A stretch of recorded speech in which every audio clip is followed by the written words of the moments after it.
Going on, Russell Wayne and the Main Event 365 Network. This is Jason Kabenda from the Detroit Lions, here to give y'all a shout out, man. We appreciate all the support, man. I know you guys are big fans. Know that you guys are rooting for us to take the North this year, and we're going to do just that, man. Appreciate you guys so much. Just want to give y'all a shout out. Y'all have a great day.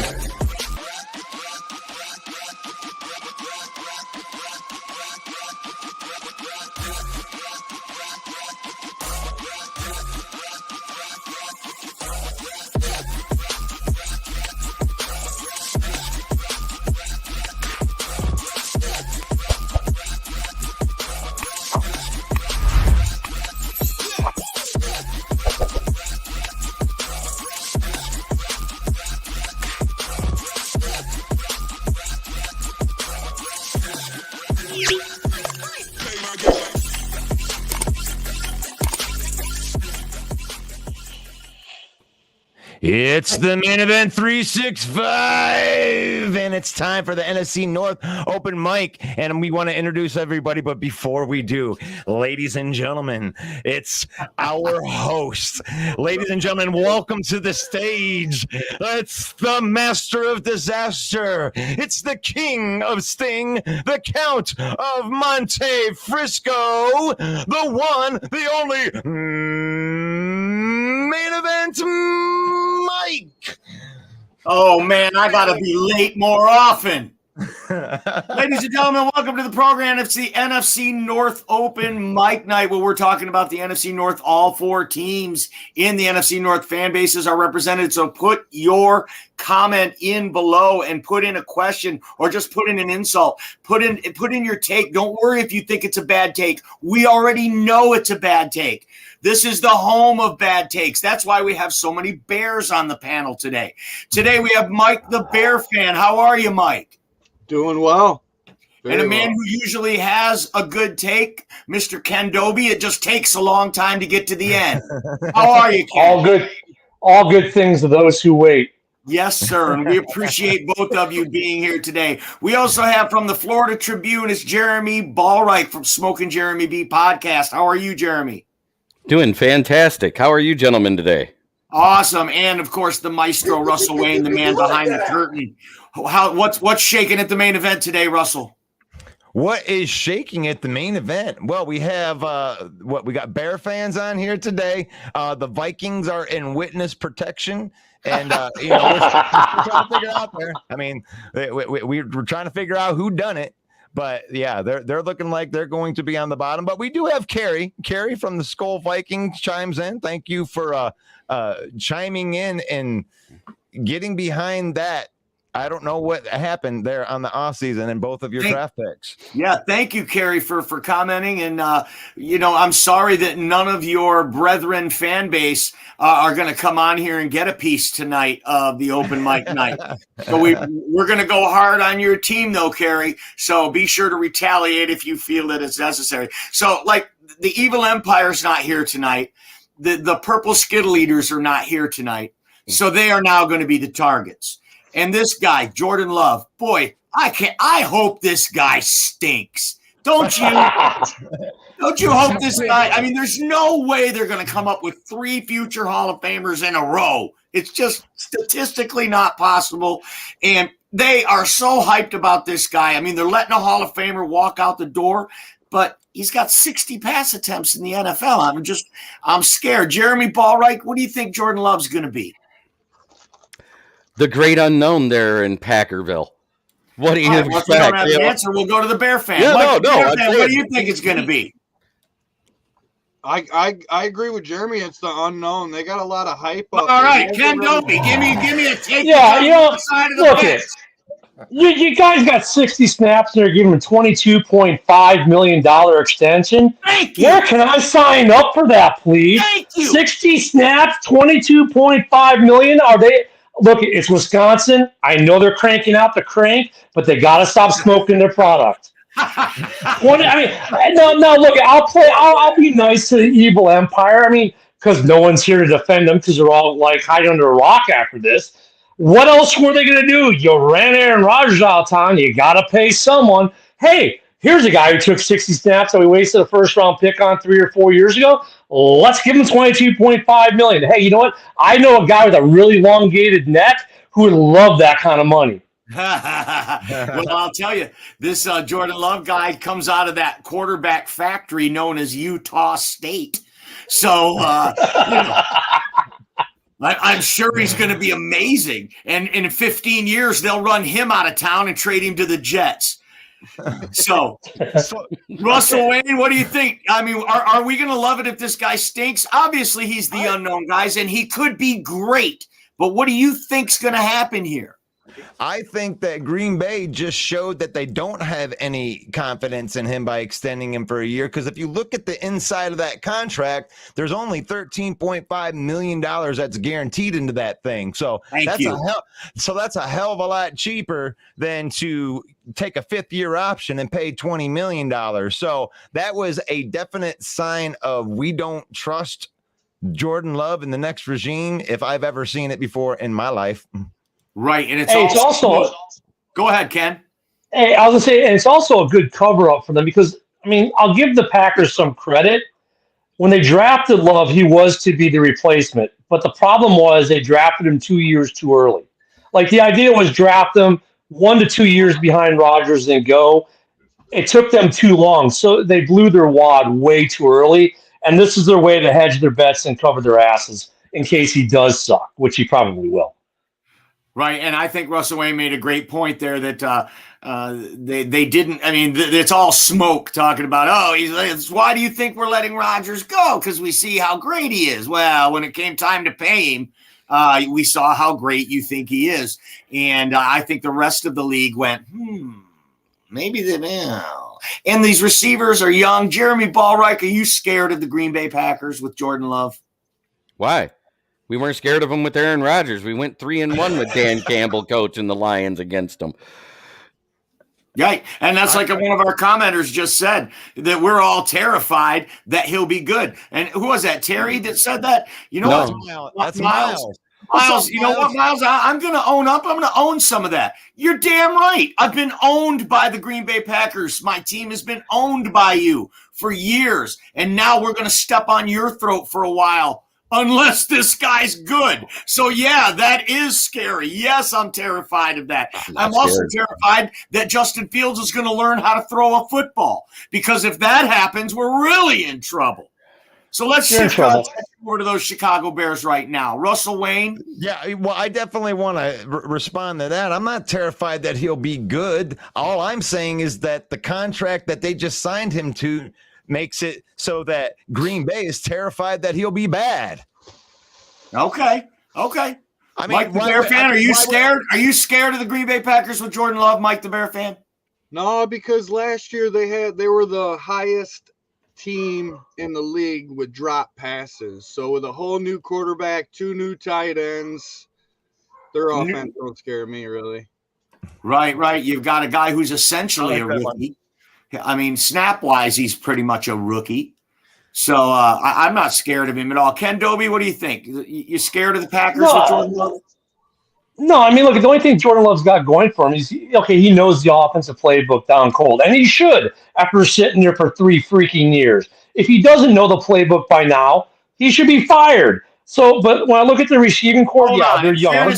Hold on. In fairness to Justin Field, he had to learn a new system last year. So this will actually be the second year in the same system. So let's be clear on that. No. I'm Jordan Love's, though. He's had 3 years in this offense. Oh, Jordan Love. I'm sorry. Yeah. Yeah. No, Fields. Yeah. Am I afraid of year? This will be his third year. This will be his third year. So Jordan Love should know this offense. He should know the system. That's an advantage. That's not the only advantage he has, though, because he still hasn't been able to slow the game up like we all hear, right? How the game slows, because he's, like you said, essentially a rookie.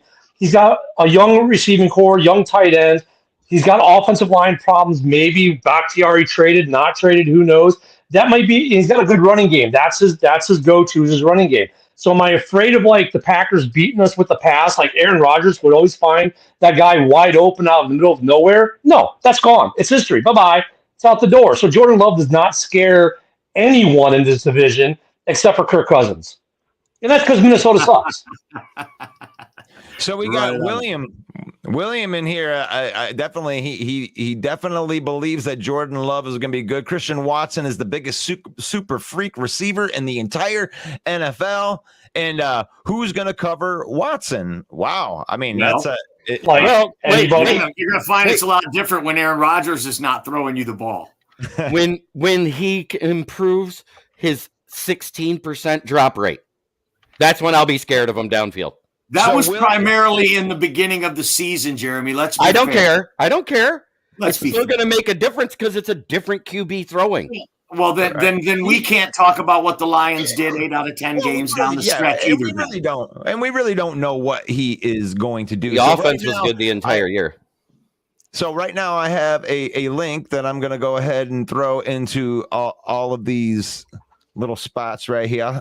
So if you guys want to jump onto the show and you want to debate us, I mean, I'd love to argue with you from within the comments and everything like that, but I'm just not going to do that. So, I mean, we have a platform here that you can come on, and if you want to hop onto the show and you can just call it debating. Are we debating?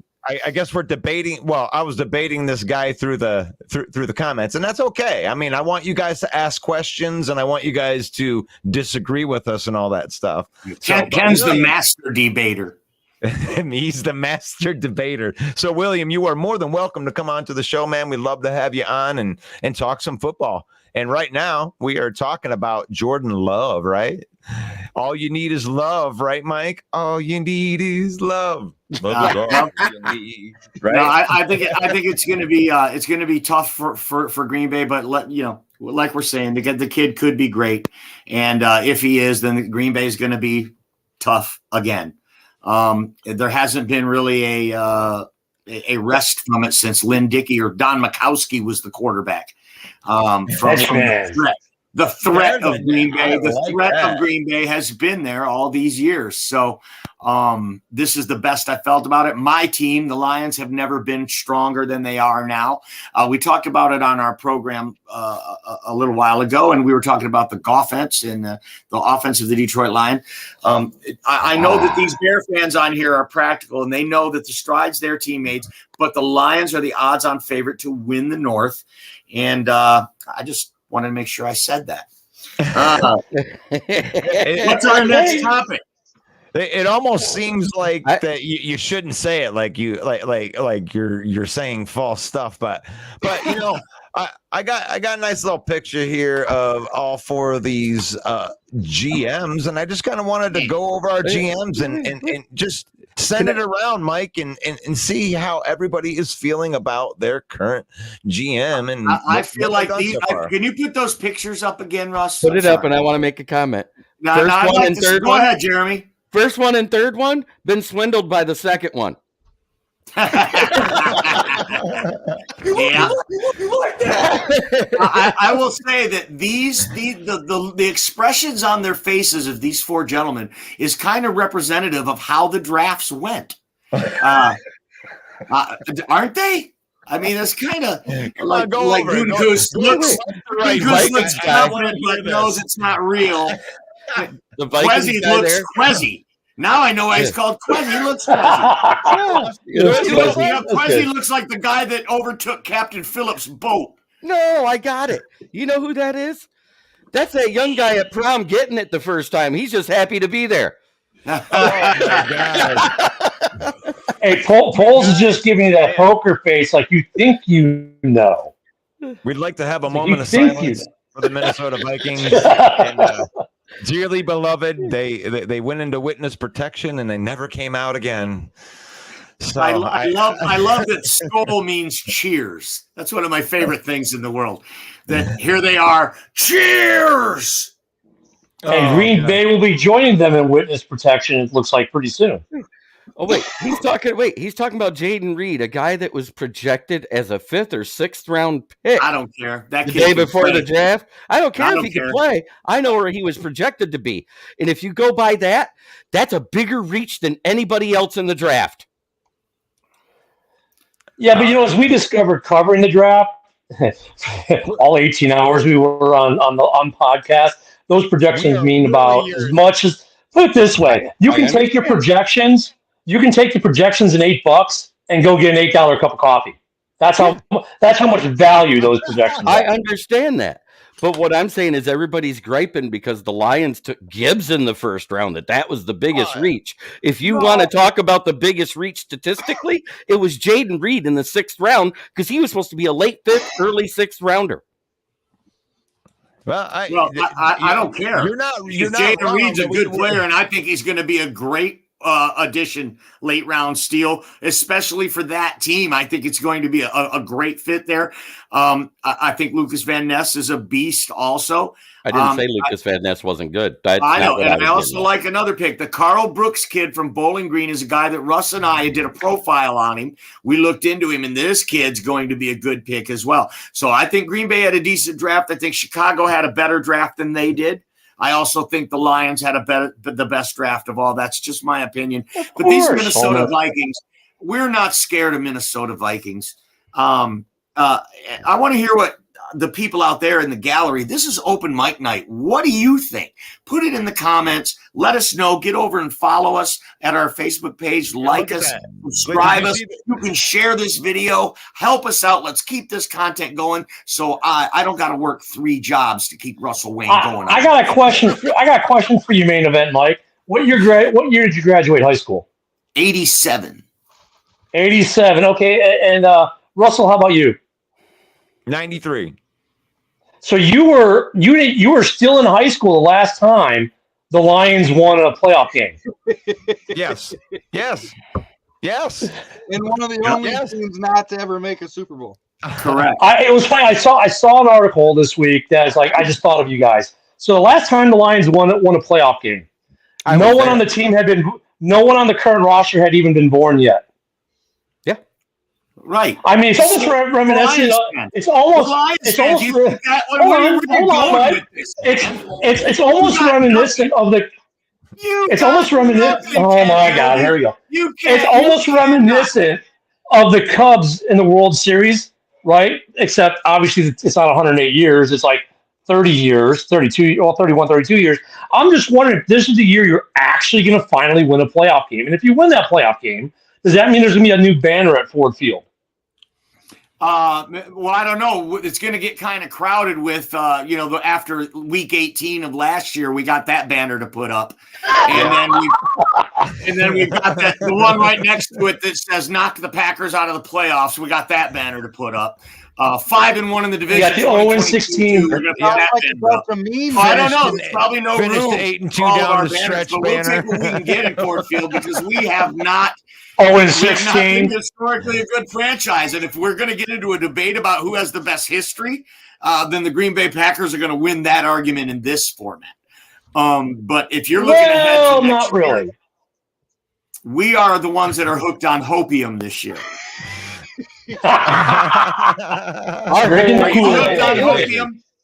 Our whole division is hooked on hopium. I'm just finding it funny that you're trying to rip on a guy that keeps a paper bag in his desk drawer. just in case the next scandal Jeremy, comes you're out. wrong. And Not by the way, everybody's here's hooked an on interesting opium. tidbit for you. Here's an interesting tidbit. That's There's exactly no hope No. there, Jeremy. You're wrong. You're This- wrong, Jeremy. They are not hooked I on guess opium. They're clean. They're completely So clean. this is the biggest. They're off the stuff. Well, back to Jeremy, how they said they reached on a running back. I just personally thought you guys drafted him a little soon. You set the bar real high for Gibbs, and it kind of weird when you got Montgomery when you just signed him to be the top back. We signed him to replace Jamal Williams. He wasn't going to be the top back. But for the first pick, I understand what you're saying. Actually, I And like their first Brad pick, though, Holmes- Mike. bad in any Hey, you way. know what I got to say about that? Brad Holmes does not give a fuck. Right. I Well, mean, look, that first, they it was an immediate they were gonna impact. They knew they were going to deal Swift. We didn't know, but they knew they were going to deal Swift. And when you think of it that way, the Gibbs pick makes more sense. Go ahead, Jeremy. You're raising your 2 hand. weeks prior to the draft, I said we were trading Swift. Oh, that's right. You're that guy. I forgot. And I said, I said, remember what I said? I was right. I called this. Remember, I said this. yeah, until the You're report right, came out Jeremy. when You're Swift said, right. yeah, but then there's a You're report right. but then there's the actual report where Swift goes, I saw the draft pick, so the next day that night, I marched in the war room and demanded a trade. So I don't know if he planned it, because Swift is like, trade me. The second and look, it's a great pick for the Lions, immediate impact. I Swift said walked you in and and I said, didn't trade know, me. and he I said- didn't know. I But said on Brad this Holmes show. knew, and I'll tell you why, because there was an interview with him before the draft, and they asked about DeAndre Swift, and he said, well, he's a Lion. He's on our team. That was his answer. Yeah, And it hinted to the fact that we all knew he was going to go. Even Jeremy Ballwright called that. So Stevie Wonder could have saw that coming. I But- saw he was on the trade block in a report on NFL.com 2 weeks prior to the draft, and everyone called me crazy. I said, you watch, he'll be traded in the draft. Well, you're smarter on. than we are. I mean, we're just a bunch of knuckleheads with a podcast. We love talking football, but we're usually wrong. So, right. Can I read this comment right here? Let me read this comment right here because I know. Hold That's on, let exactly me plug what it Jeremy was. one time first. So that's Jeremy Ballrick. He's usually right. And you can see him over at the Jeremy Ballrick show, which is going to be when, Jeremy? That is Wednesday night actually, I'm skipping this Wednesday. It'll be Friday.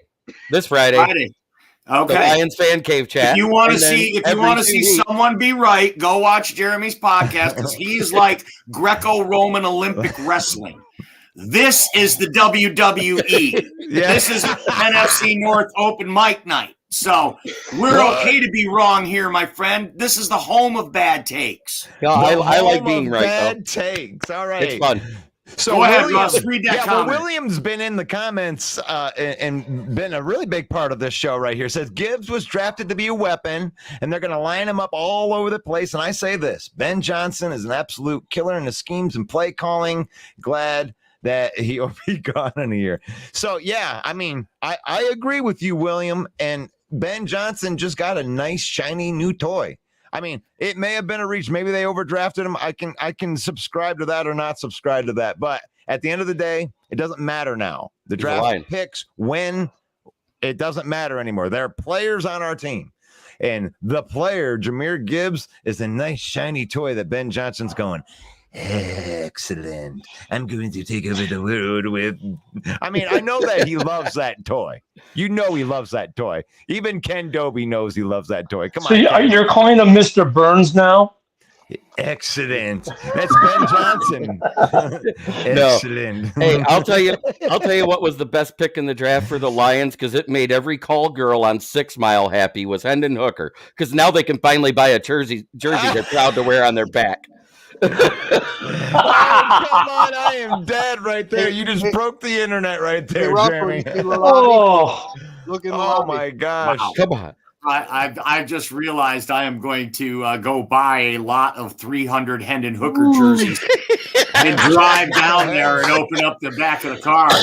And No. sell them for twice as much. Yes, Yeah, sir. make some Ooh, money. look at him. John Dorn with a hot take. Ben Johnson will be the Lions' new head coach 2024. Book it. He'll be a head coach somewhere. just Again, not for the home Lions. of the bad take.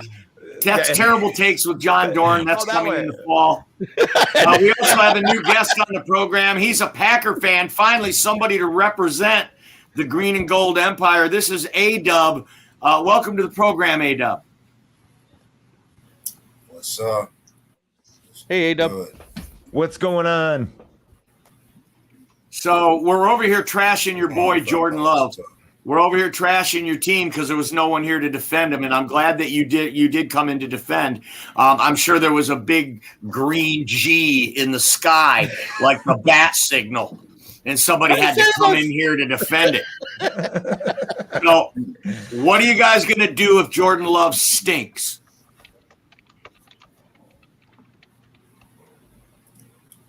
If he stinks, then the only objective is just moving on to someone else. I mean, the contract itself was just a matter of making sure. You think he's going to stink? Yeah, the contract itself we put up just a matter of making sure. Do you think he's going to stink, A-Dub? Do I think he will? Honestly, if I were to be honest, I'd say it's up in the air for me. He could be good. Damn it, you had to go find the one level-headed Packer fan. You found the one level-headed, out of all the Packer fans, you find the one who actually makes sense there, not every time, minus the delay. I'll get the delay. Love your delay. That makes us all think. But he's the only one who actually has something in the noggin because the rest of them are, woohoo! Good job, Russell. That's Ken Dobie, the Bear fan. And we have a new panelist in here as well. It's Chad. Welcome to the program, Chad, repping the Lions. Hey, guys. How you doing tonight? Good. Thanks for being on the program. We're asking, what do you think the chances of Jordan Love being any good are? Green Bay Packers, no quarterback. He scares me, okay? That's all I'm going to say. I don't know. Time will tell. And that's the truth. Well, you're the second one. You're the second one on this panel to admit that we're scared of this kid being good. He could be good. We don't know. Right. They're letting a Hall of Famer walk out. That's what they're saying in the comments is that they're letting a Hall of Famer walk out. They wouldn't do that if he was a bum. Do you agree with that? I agree with that, but go back in the history. They let another Hall of Famer walk out too, Brett Favre. So. Because they knew the guy behind him was no bum.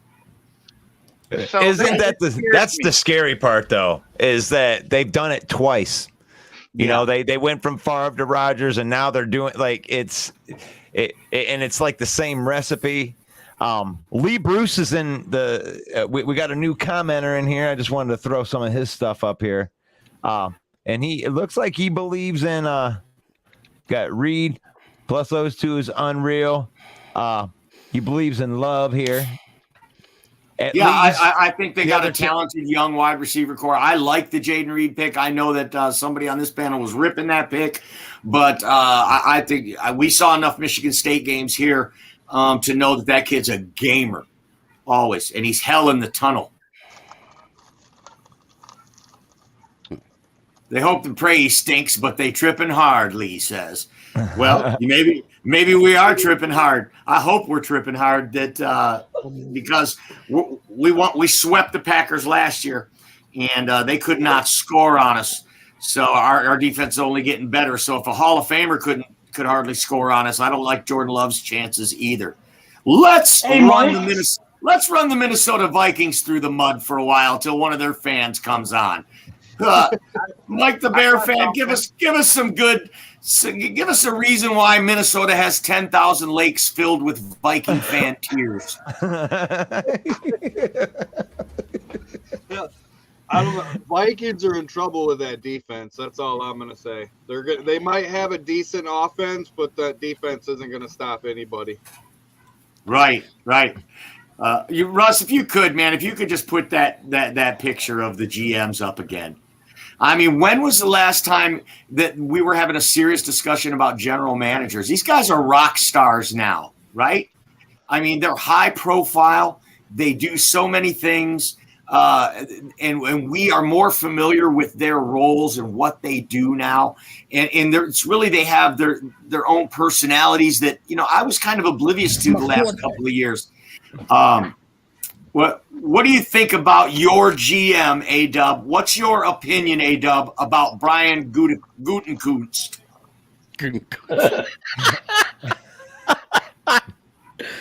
Isn't it Gutenkirst? Yeah. I know there's a K-U-N-T in there. Oh.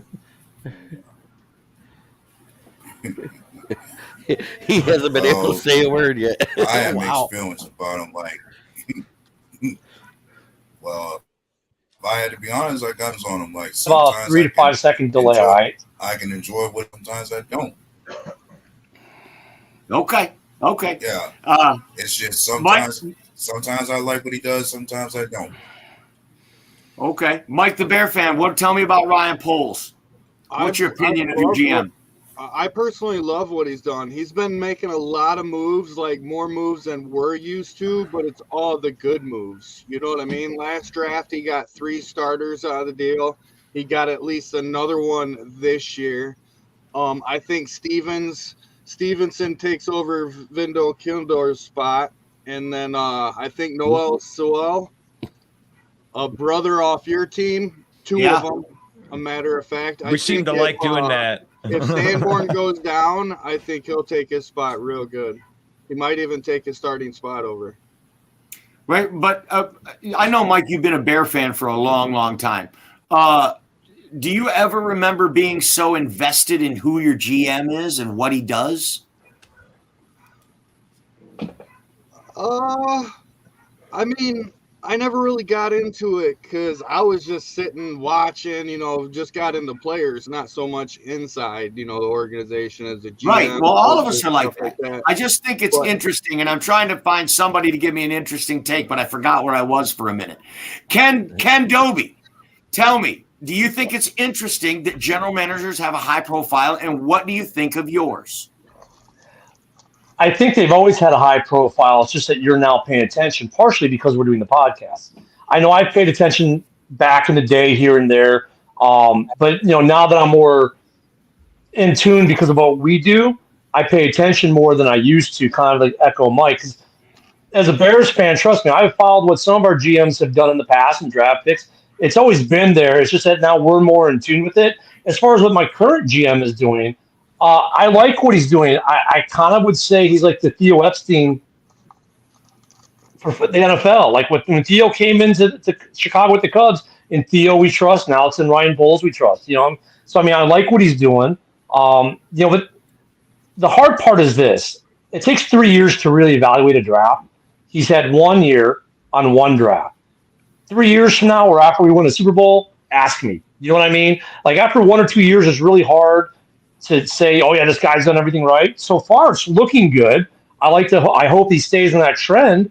So I like what he's doing now. I like what he's doing post-draft, actually, a little bit more than what he's doing in the draft in some ways. He's finding good talent post-draft. We just got the kid from where is he, from Africa originally? Came via the England Combine in London. I like what he's done there. I mean, I like him overall, but GMs have always been a focal point that casual fans only look at when there's a glaring something. But people who really watch the game have always been in tune like that. Let's correct Lee Bruce right there. They only averaged Mike. He fell asleep. Thank you, Ken. Thank you, Ken. Jeremy, what were you saying? Lee Bruce said the Lions D averaged 38 points against that year. That was during the first first 8 games. At the end of the season, they ended up at 25.12. So there's a huge disparity between what you're saying and how they ended up. They weren't historically bad last year, like you think. So they were for the first 8 games. Yeah. They were for the first 8 games, and I admit that. Oh, for sure. I said that. But to improve from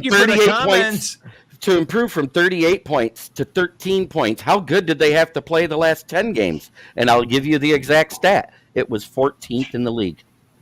They only had to beat the 14th best defense. Or they played like the 14th best defense in the last 10 games, you're saying? Yeah, to upgrade to 25.12. Right, and they were 9-8 and missed the playoffs, but at least they had a winning record. And you're saying they did that with not just a bad defense, but a historically bad defense. And all that changed was a defensive passing game coordinator. Okay. Well, Amani Oruwariye is gone now. Thank God. So believe me, I'm going to take a fantasy quarterback out of the NFC East just so that they can go against him with the Giants. And that brings me to a conversation that I want to have about fantasy football. And I want to go around this panel and just give me a yes or no. And I'm a little thirsty, so I know A-Dub has a lag. I'll be able to get a drink. A-Dub, do you play fantasy football? No, I don't. Honest, no. You do not play fantasy football. Jeremy Ballreich, do you play fantasy football? Yes, often. Okay, how many leagues are you in? Last year I was in 3. Okay, Ken Doby, you play? Oh, yeah. Okay, how many are you in? Last year I was in 3. It's usually between 1 to 3 leagues a year. Mike the Bear fan, do you do fantasy? Sure do.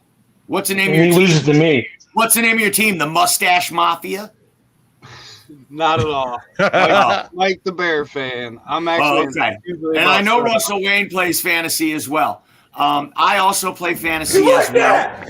And I find it interesting. And I'm gonna start with Ken Doby. Do you think fantasy football has any impact on the NFL in any capacity? More so today than it did when I started playing in the 90s. It's so ingrained into the DNA now. Back when I started playing, late 90s, it wasn't this big thing. And even the early 2000s, it was there. But it's really changed the way people watch the game. It's changed the way some guys play the game. I think it is having an impact in a lot of ways. It does. Yeah, for sure. I also agree with that. There are some people who say that's a bunch of hogwash. It has nothing to do. Russell Wayne, do you think fantasy football impacts the NFL?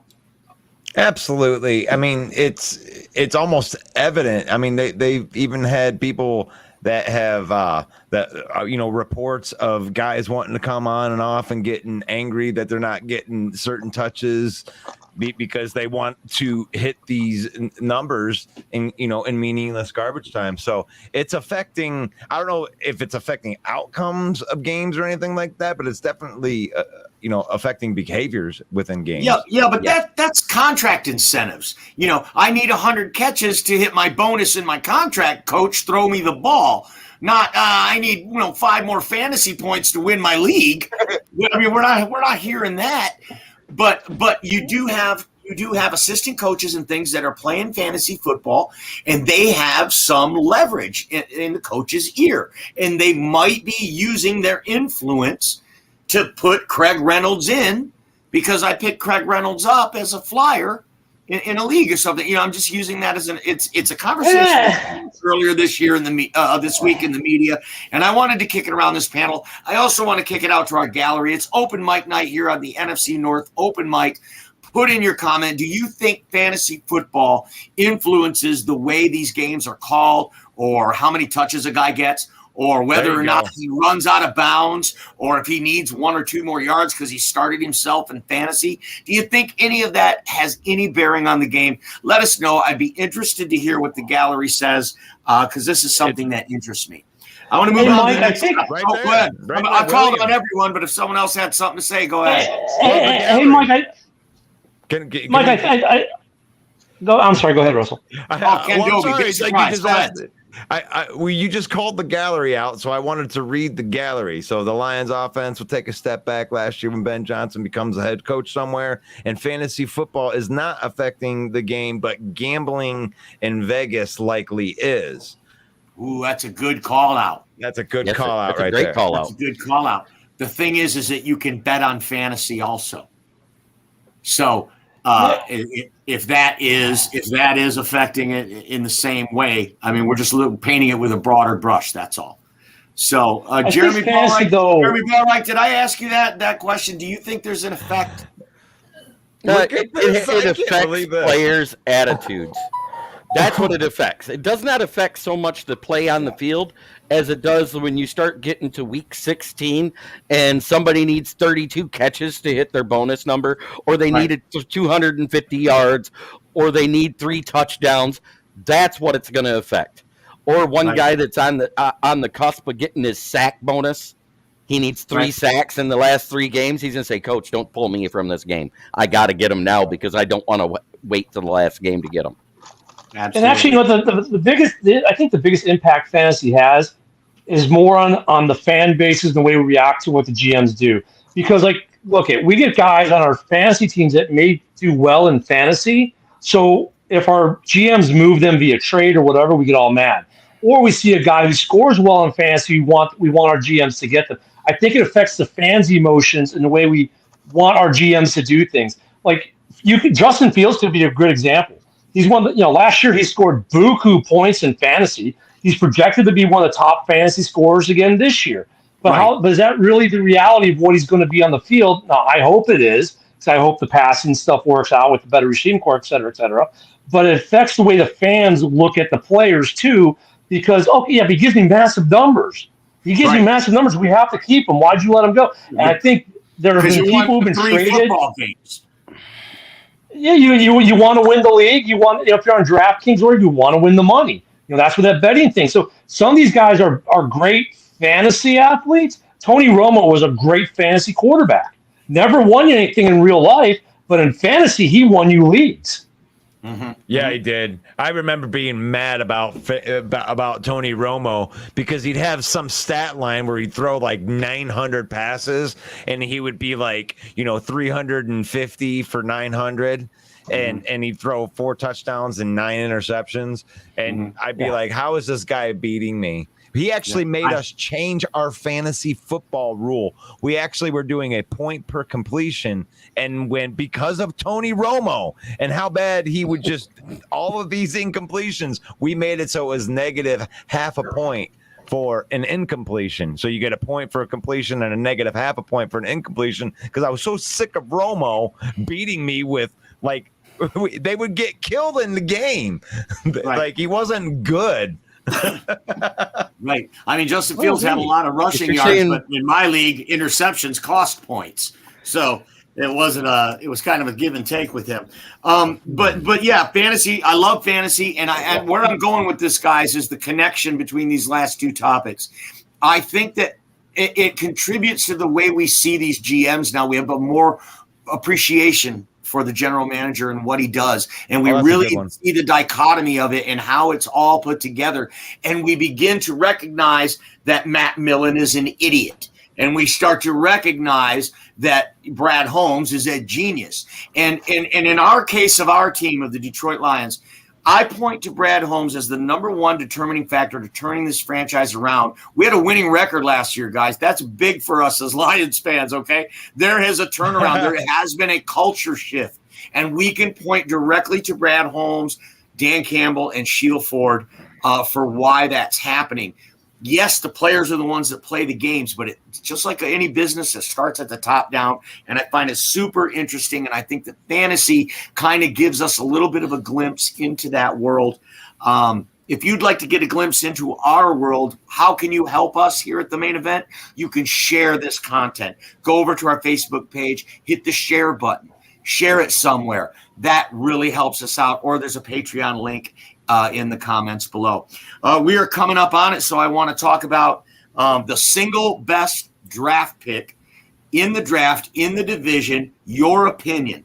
Put it in the comments. Which team had the single best draft pick? And I am not going to pick a Detroit Lion. I'll tell you that right now. So we will start with the president of the Jack Campbell fan club, Mr. Russell Wayne. And tell me, Russell Wayne, who had the best pick in the NFC North, one single guy of all 4 teams? What was the best pick? What will turn out to be the best pick? Well, I mean, I love how you put my answers in my introduction. I want you to surprise me.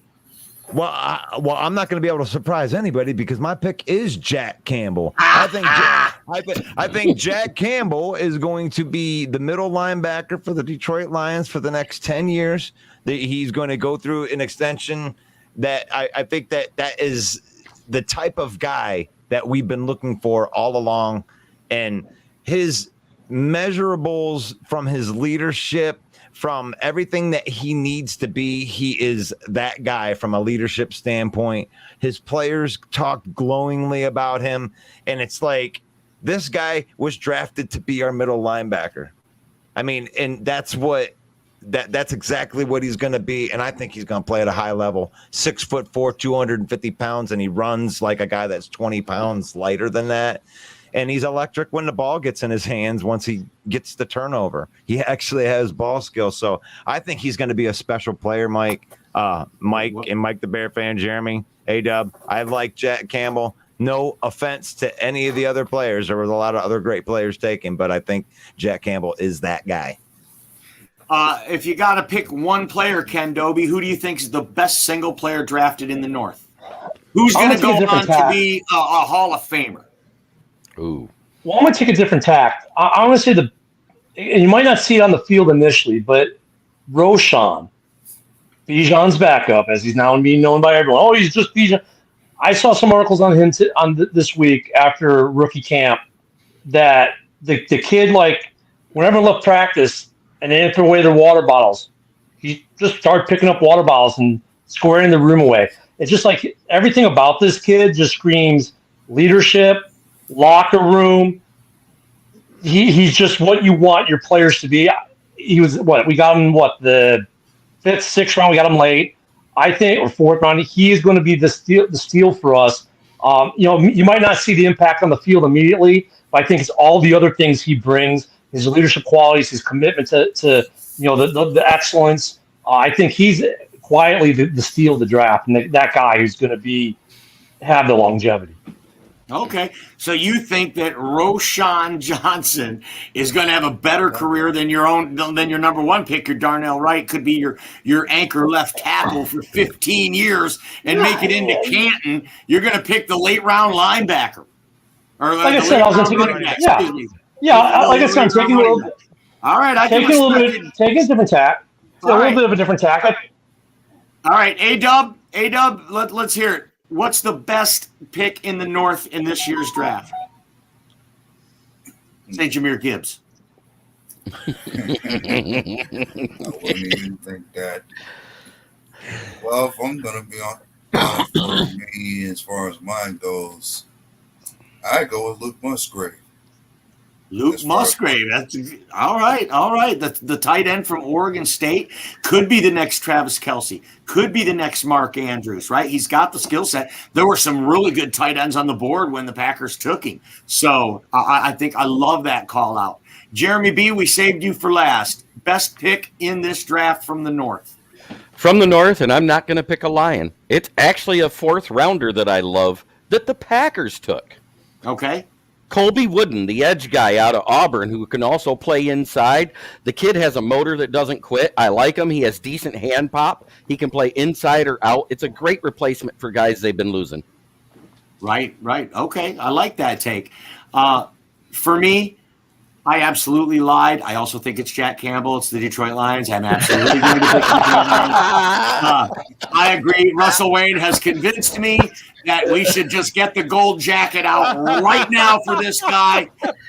He's got all the traits. He's got everything you want. He oozes leadership, and his faith in God is strong, which is something I can get behind.